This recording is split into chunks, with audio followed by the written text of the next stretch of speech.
Good afternoon, everyone.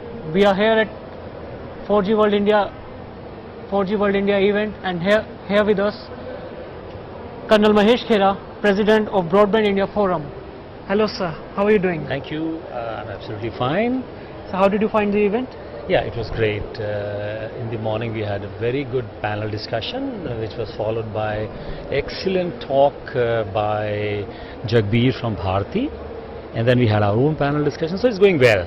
Because we thought that it's broadband centric, though 4G, but it doesn't distinguish that it should only be 4G. It is broadband. 4G is a method of delivering broadband. So we thought it's a good. So we have been talking about broadband for a long, and Broadband India Forum, the kind of objectives you have set to create a complete ecosystem of broadband. That is the kind of initiatives which you have been taking and talking for a long. So what are the key objectives of this particular initiative, and how are you interacting with the government, regulators and everyone? Yeah, actually you have asked a very pertinent question. We from Broadband India Forum actually have taken upon us as a charter to help the country in a quick proliferation of broadband, essentially increasing the broadband penetration, maybe surpassing the targets which the NTP 2012 has laid down. And how we actually go about doing is, we have an experienced team of people who have worked in industry. They're still working in industries. They bring to the table the experiences in policy, regulatory, technology and commercial issues, because they have been through it themselves. And when they come and take a seat in Broadband India Forum, they look at it from a neutral and a country specific purpose, rather than having at the back of their mind their company needs, because company needs you do when you are in a company. Right. So that helps us in quickly analyzing the issues, what are the pain points, also giving the solution, not just analyzing the issues.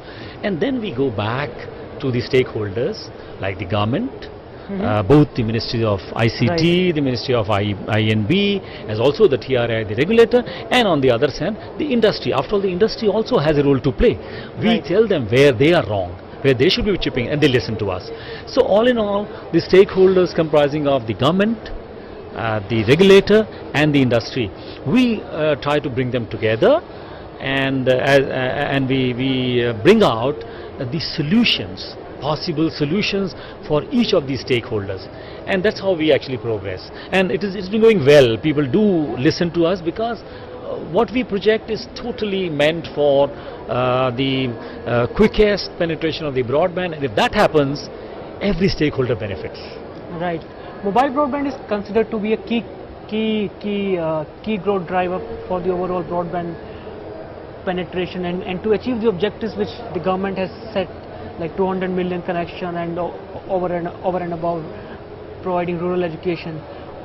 What are the key missing links here? I mean, if absolutely, I think you said it right. It is the wireless broadband, with mobility inbuilt, things like LTE, which is coming up, and to some extent 3G also gets clubbed into maybe a little lower end of the broadband. The key thing which is missing today is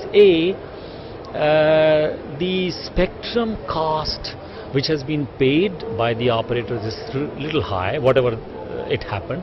So as a result, the investment now required to roll out in all the areas is very high. Now, if that is the bottleneck, then surely there are some policy measures which can be tweaked, so that investment doesn't become a bottleneck, and the international investors also feel that yes, we know the scenario is good, so we will come and invest and we'll take it out. You are right when you say the proliferation of broadband should take place rapidly through mobile first to start with. This will happen. LTE is a candidate. The problem with this, a true broadband over mobile, is they lack the backhaul today.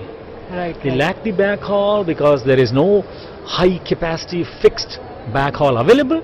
Therefore, we find there is a synergy between the cable TV digitization exercise going on, which if done intelligently can penetrate true broadband to 100 million homes. Using that, the backhaul for small cells, femto cells, LTE cells and other cells is readily available. So that problem can be solved. And you find a combination of these two things working, so the country will be on path for surpassing the targets. Right, right. In the morning panel, you were discussing with all the government regulatory bodies as well, the kind of objectives which government has set and what needs to be done to achieve overall ambitious target of India's broadband dreams.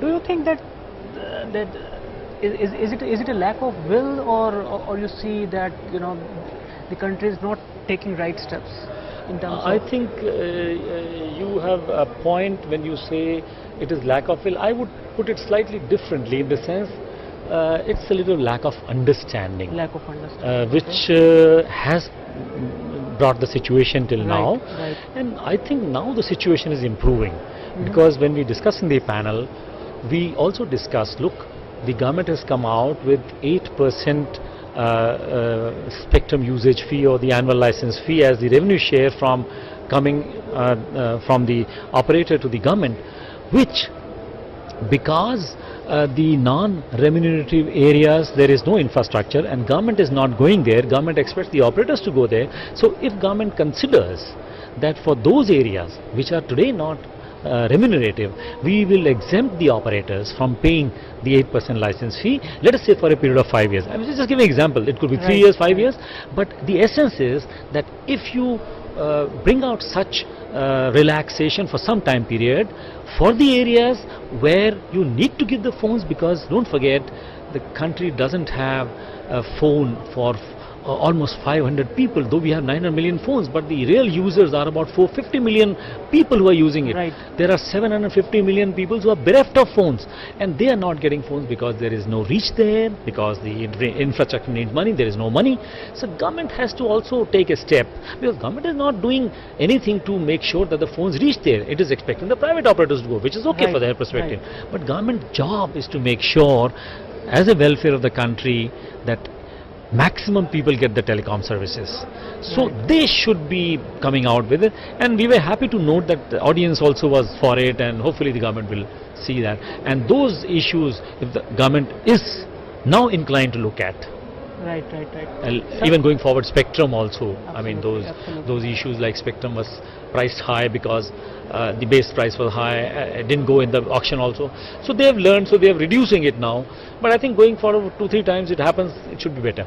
Do you think that 4G would act as a key enabler for Yes, 4G would act as a key enabler, but I'm convinced that it would act as key enabler for towns only initially. For towns only, okay. Top 10 cities like that, where there is a demand, where affordability is there. But going below, ab initio with 4G is not going to work initially.